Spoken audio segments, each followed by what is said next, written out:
First of all, obviously, it appears that you're targeting reinforcements in the forward line and in the back line. So Alexander Isak and Mark Gay.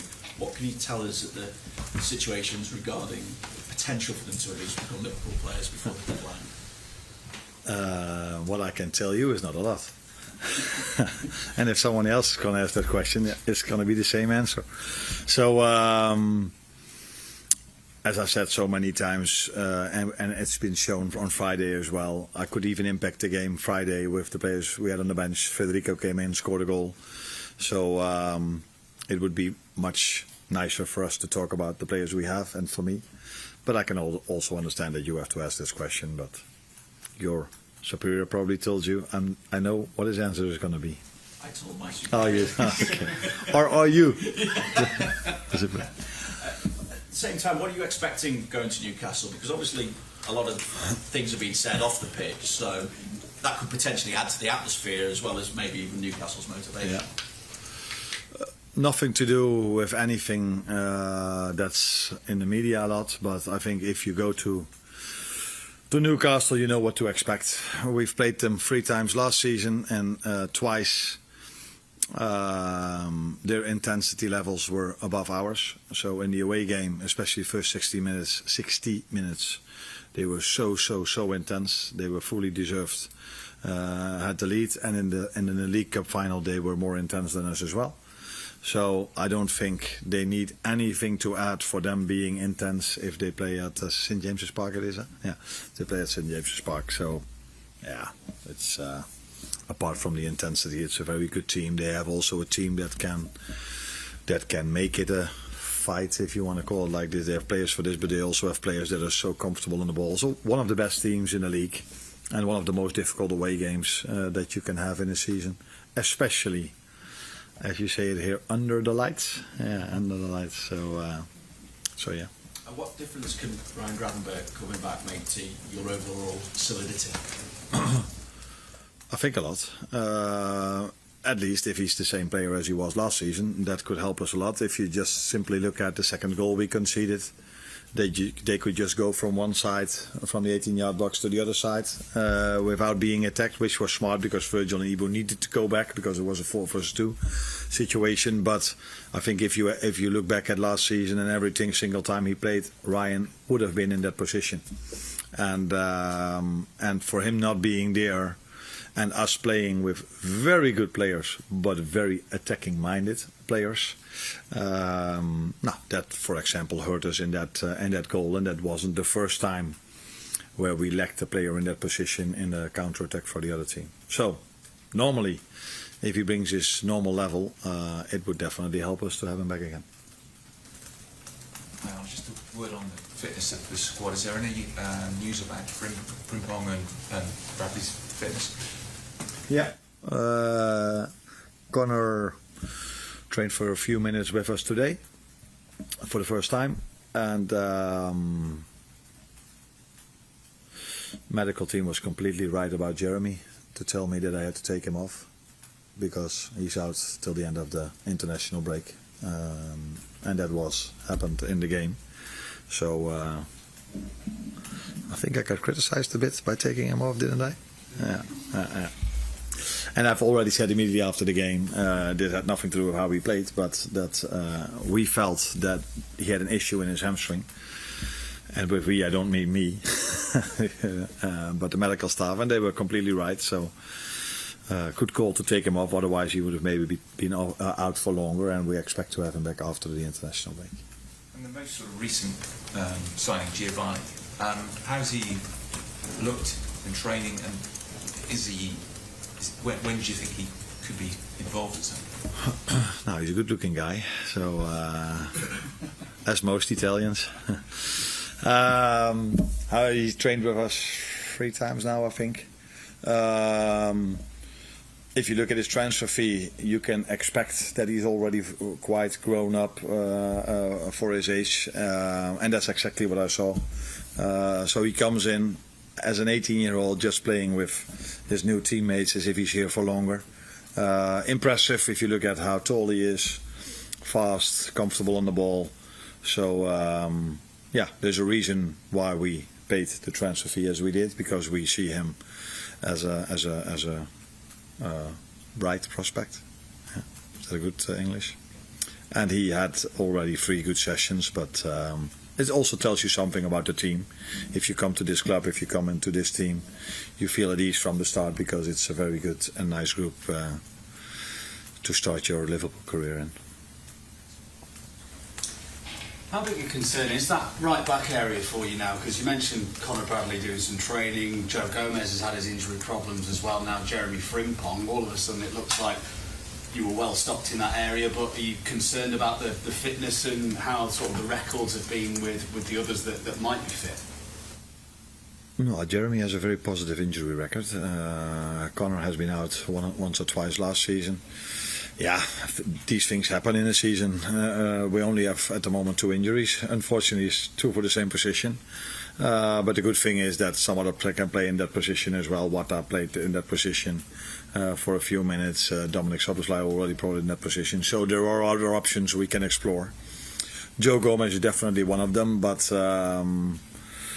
for him to already play 20 minutes, that was already quite a lot. I wouldn't say he had a setback, but he wasn't able to train 3 days in a row completely with the team, which is completely normal if you're out for so long and all of a sudden the manager needs you for 20 minutes. But he's training with the team, so let's see where he is on Monday, if he can be involved in the team or if he can even start. But there are other options we have as well in this position. It's just, you cannot prepare for 2 injuries in one position. It would be stupid for us to have 3 full-backs or 5 left-backs, although we have 3 left-backs at the moment. So we're unlucky that the right full-backs are injured. Yeah. And you briefly mentioned it before, Chiesa, what a moment for him, coming off the bench to get his goal against Bournemouth. Do you see him as having a bit more of a role to play this season? I know injuries hampered him last season. Do you think he'll have a more significant role in your team this time? Yeah, if he's more available, then he has already more chances to impact our results or his playing time. So yeah. But then it's about him staying as fit as he is at the moment. So I see a totally different Federico now than through large parts of last season, which is completely normal because he missed out on the whole pre-season and then comes into a Premier League rhythm in terms of amount of games and in terms of intensity. So he's in a much better place now. And as we can all see, when we needed a goal and I looked at the bench, I only had him and Rio, a 16-year-old, as attacking options. So, yeah, for me, although Rio did really well in pre-season, it was quite a normal choice to make to bring him in, and he delivered. You obviously don't want to talk about specifics in terms of players coming in, but you mentioned maybe that lack of options in terms of attacking players coming on. Is it going to be a busy couple of weeks in terms of adding to your squad depth before the window closes? No, I don't think so, because then I should be unhappy with the squad we're having, and I'm very, very happy about the squad we are having.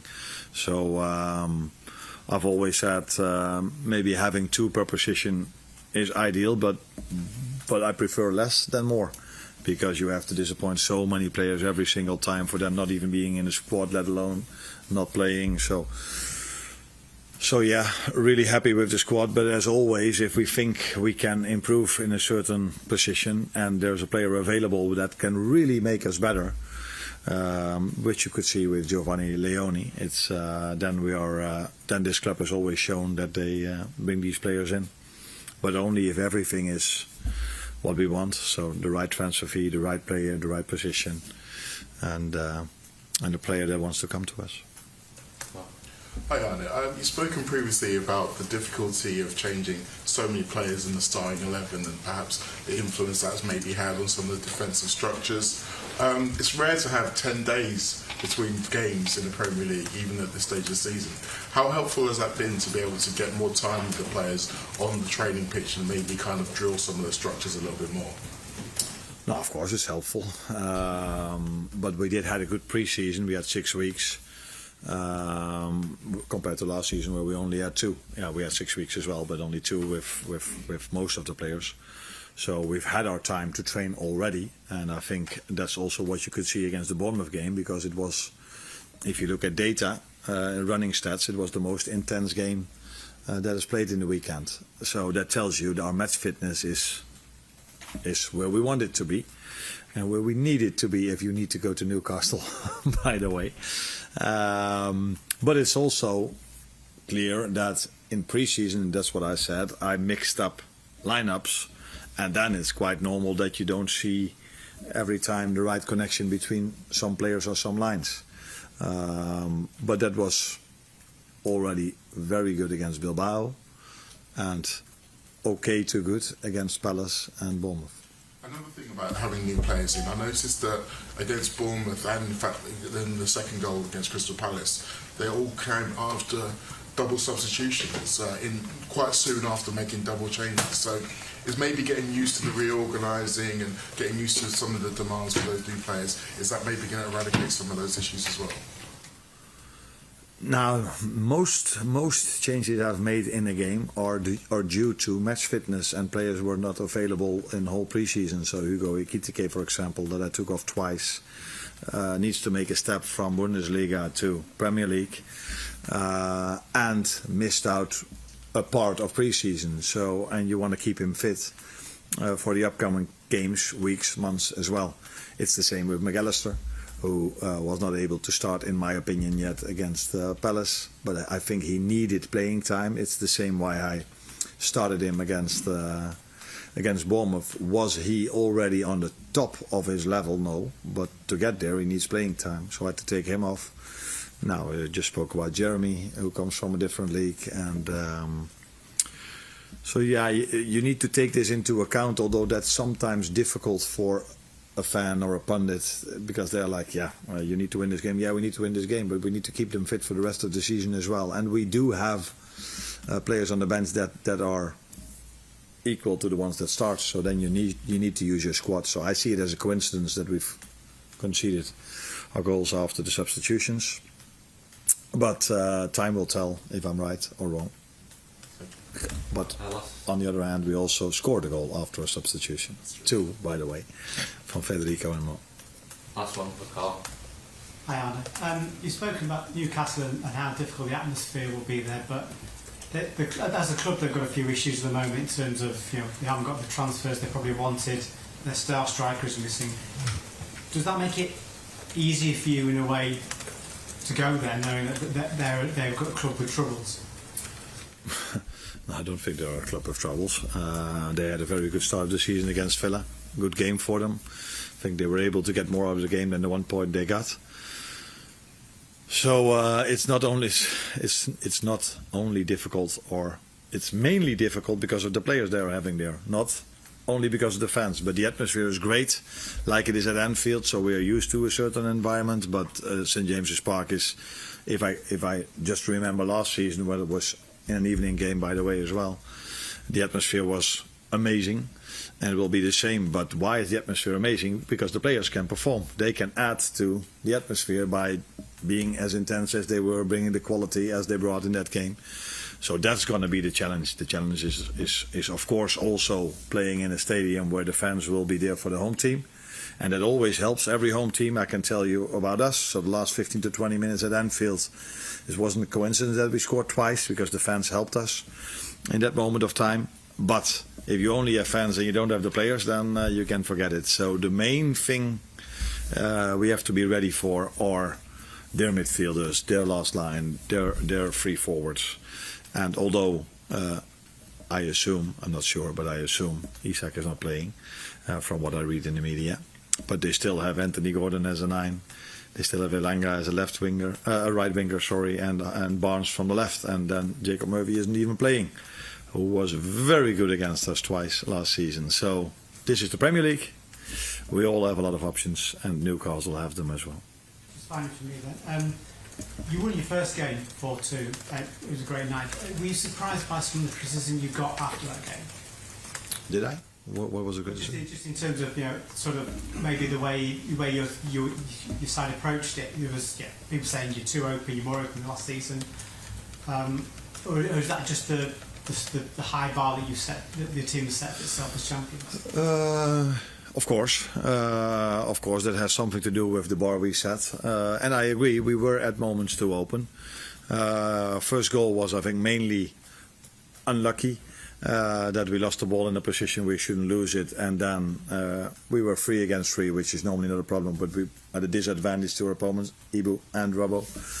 Second goal is definitely being too open. So if all your 3 midfielders are inside the box, and well, we're just talking about Ryan, that's too open.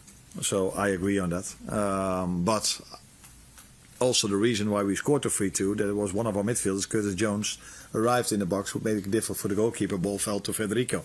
So it's also who we are, but we need to find the right balance by not being too open. But that balance will be better with Ryan.